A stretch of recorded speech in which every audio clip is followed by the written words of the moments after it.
All right, so Tesla has decided to take a bag of doggy poop bags that she's not allowed to have, and her guardian was going to go over and take them away from her.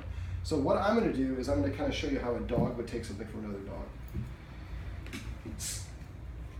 Now, she is probably a street dog from Mexico. We're not sure. Mm-hmm. But dogs stand over things by, claim things by standing over them. Now, I don't want to step on her toe there, but wherever she goes, I'm keeping her in front of me. Okay. So if I go over and snatch it away from her, then that creates a desire to have it even more. Got it. Okay. So I just move over very methodically. Come here. Sit. That's not quite a sit, but you're giving me good energy, so I'll reward that.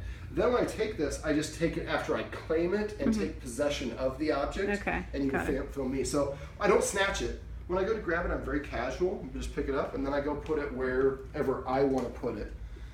And this way, I'm communicating this to be left alone. Now, if we want to teach her that this is to be left alone, what I would do is this.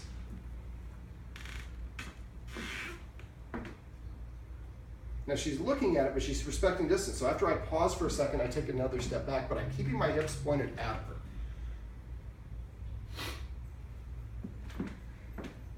And I'm basically moving away in a very structured, measured way. Now, when I get to about this distance, she's a better athlete than I am. She could take that before I can get it from her.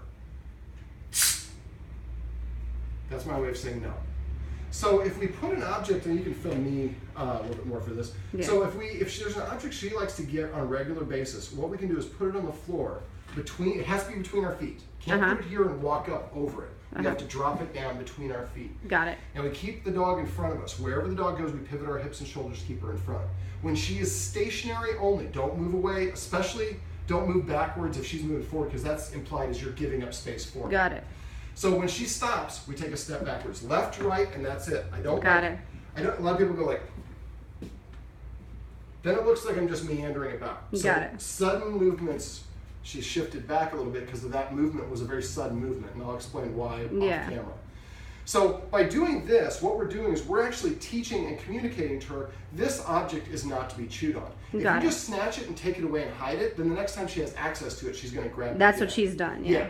So this way, we're actually having a whole lesson. Okay. Now, there's no entrapment laws for dogs. Yeah. So what I do is I set them up.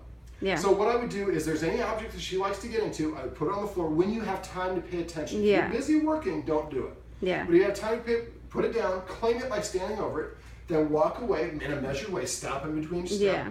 Now I would establish like a 3-foot circle around it. And I usually determine 3 feet by holding my arms out like this. So imagine there's a circle on the floor. Yep. If she's at 4 feet approaching the 3 feet line, I make a hissing sound like a cat, like you heard me do. Okay, got it. If she continues and she crosses the 3-foot line, now I start walking briskly towards her, directly at her. So if I'm walking here and she walks here, I turn and pivot. I continue walking at her. Now for a dog, this is a challenge, facing straight ahead. So if you're walking at her and she's backing up, I'm the dog, she's just going like this, she's still challenging because she's still facing the object. When she wants to say, I understand, she's going to do this. She's going to turn sideways or greater. When she turns sideways or greater, and it doesn't mean forever, but it means understand right now, I understand that you don't want me to have the object. Got it. So once she does it and walks away and she goes and sits down, then you can go over and give her a treat, or you can do nothing. And it's just implied that you're not allowed to get this. Now we're going to need to do this in this room, in the kitchen, in the hallway, in your bedrooms, in different places, so she understands it's not just this thing here is not allowed.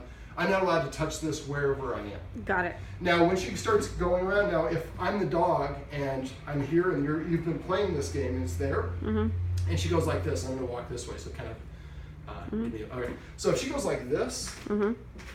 To walk towards you, that's called avoidance. She's trying to keep a distance around it. She's respecting what you're asking for. Yeah. Well, what a lot of times what they'll do is, let's say you're over there and I'm the dog and you called me, she'll go like this, take 2 or 3 steps, and then turn to go for it. Now so she's done that. Yes.